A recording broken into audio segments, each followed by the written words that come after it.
जय श्री कृष्णा, जय स्वामीनारायण। घनश्याम चरित्र की अगली लीला है सरयू के किनारे। बाल प्रभु घनश्याम चुपचाप ब्रह्मचारी का वेश धारण करके घर से निकलकर सरयू नदी की तरफ चल पड़े।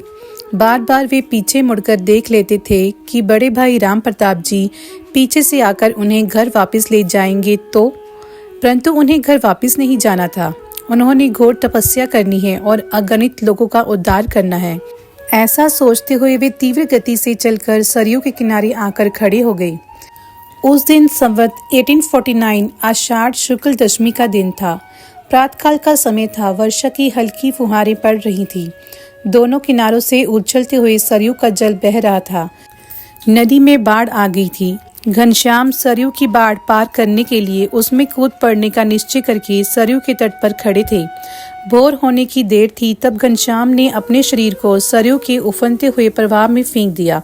नदी की बाढ़ में घनश्याम तैरने लगे। कुछ ही क्षण में घनश्याम अदृश्य हो गए। उन्हें कोई नहीं देख पा रहा था। घनश्याम जी की अगली लीला है भाभी का विलाप। उधर घर में बड़े भाई राम प्रताप जी तथा सुवासिनी भाभी जब उठी तो उन्होंने देखा कि घनश्याम बिस्तर में नहीं थे। वे सोचने लगे कि प्रतिदिन की अपेक्षा घनश्याम संभवतः आज शीघ्र उठकर नहाने गए होंगे। स्नान करके अभी आते ही होंगे। राम प्रताप जी स्नान करके खेत की तरफ निकल गए। सुवासिनी भाभी ने घनश्याम के लिए नाश्ता तैयार करके भोजन पकाने का कार्य शुरू किया। प्रातःकाल के काम में फंसे रहने के कारण किसी को भी घनश्याम की याद नहीं आई। प्रतीक्षा करते करते दोपहर हो गई, परंतु घनश्याम घर वापस नहीं आए तो सुवासिनी भाभी चिंतित होने लगी। सुवासिनी भाभी ने घनश्याम के बाल मित्रों को बुलाकर पूछा, घनश्याम कहाँ है? तुम लोगों ने उन्हें देखा है? तुम लोगों को कुछ पता है कि वे कहाँ गए होंगे? सभी बाल मित्रों ने कहा, हमें नहीं मालूम। हम लोग आज सुबह स्नान करने गए तो घनश्याम वहाँ नहीं थे। बाल मित्रों की बात सुनकर सुवासिनी भाभी की चिंता बढ़ गई। वह स्वयं अपने आसपास के सगे संबंधियों के घर जाकर उन्हें खोजने लगी। लक्ष्मी भाई, चंदन मौसी आदि के घर में गई, परंतु घनश्याम का कोई नहीं पता चला। धीरे धीरे संध्या ढलने लगी। सुवासिनी भाभी ने खेत में आदमी भेजकर राम प्रताप जी को घर बुलाया और सारी बातें बतला दी। राम प्रताप जी को सदमा सा लगा। वे भी चिंतित हो उठे। अयोध्या में जिन जिन मंदिरों में घनश्याम दर्शन करने जाते, उन सभी मंदिरों में राम प्रताप जी ने घनश्याम को खोजा, परंतु कहीं पता न चला। उन्होंने सरयू के किनारे, जामुन के वन में तथा छपिया गांव की सीमा पर स्थित वनों, बगीचों आदि स्थानों पर घनश्याम की खोज की, परंतु वे कहीं नहीं मिले। उधर घनश्याम के छोटे भाई इच्छाराम जी क्षण प्रतिक्षण भाभी जी से पूछते थे कि भाभी, घनश्याम भैया कहाँ हैं? मुझे घर में अच्छा नहीं लगता, घनश्याम को बुलाओ ना। सुवासिनी भाभी की आंखों से अवतरित आंसू बहते जा रहे थे।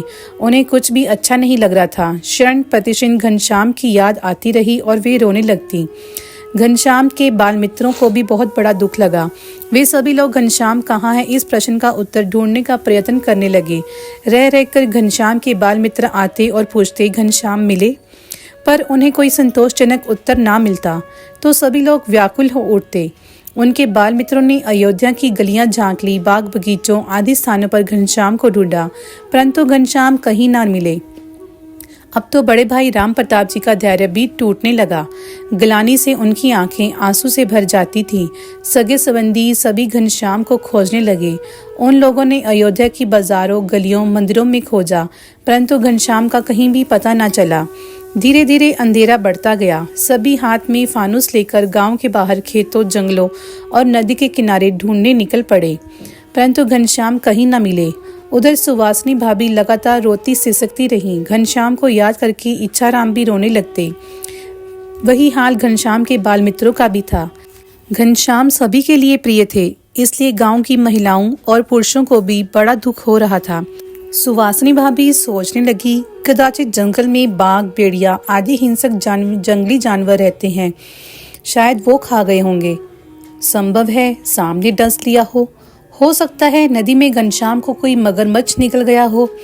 इसी प्रकार के भयानक विचारों के अंतर्धन में उलझी हुई सुवासिनी भाभी फूट फूट कर रोती रहीं। सुवासिनी भाभी की विडंबना का कोई अंत न था। वे वहीं दूसरे पहलू पर विचार करने लगी। बड़े भाई जी ने पिछले दिन घनश्याम को डांट फटकार दिया था। हो सकता है कि वह साधु बनकर कहीं तपस्या करने चले गए होंगे, इसलिए उनकी चप्पल और कपड़े तो यहीं पड़े हैं।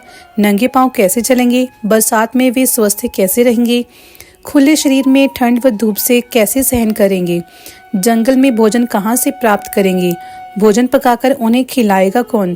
प्रतिदिन दूध दही मिठाई खाने वाले घनश्याम को जंगल में पैदा होने वाले जंगली फल फूल कैसे पसंद आएंगे?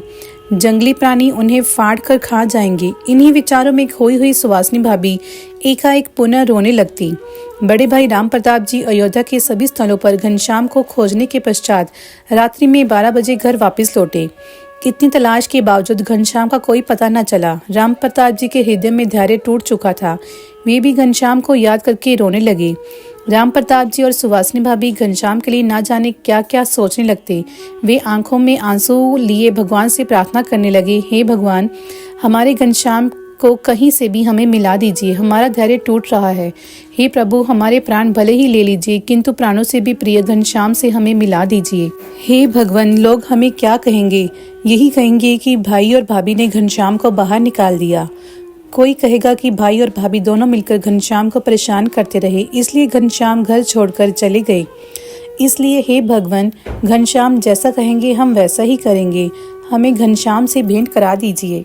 इस प्रकार घनश्याम की स्मृति में तरह तरह के विचारों में डूबे हुए राम प्रताप जी और सुवासिनी भाभी ने देखा कि प्रातःकाल का समय हो चुका था। प्रातःकाल होते ही राम प्रताप जी ने अपने आदमियों को घोड़े पर सवार करके घनश्याम को खोजने के लिए चारों ओर भेज दिया। उधर छोटे भाई इच्छाराम दिन भर घनश्याम की याद में रोते रहते। इसी प्रकार लगभग 10 दिन बीत गए, परंतु घनश्याम का कहीं पता न चला। सभी लोग हताश और निराश हो चुके थे। सुवासिनी भाभी और छोटे भाई इच्छाराम कई बार नींद में ही घनश्याम घनश्याम पुकारते हुए उठकर बैठ जाते। समूची अयोध्या नगरी सोनी सी लगने लगी थी। जय श्री कृष्णा, जय स्वामीनारायण। तो दोस्तों, ये थी घनश्याम चरित्र की लास्ट स्टोरी।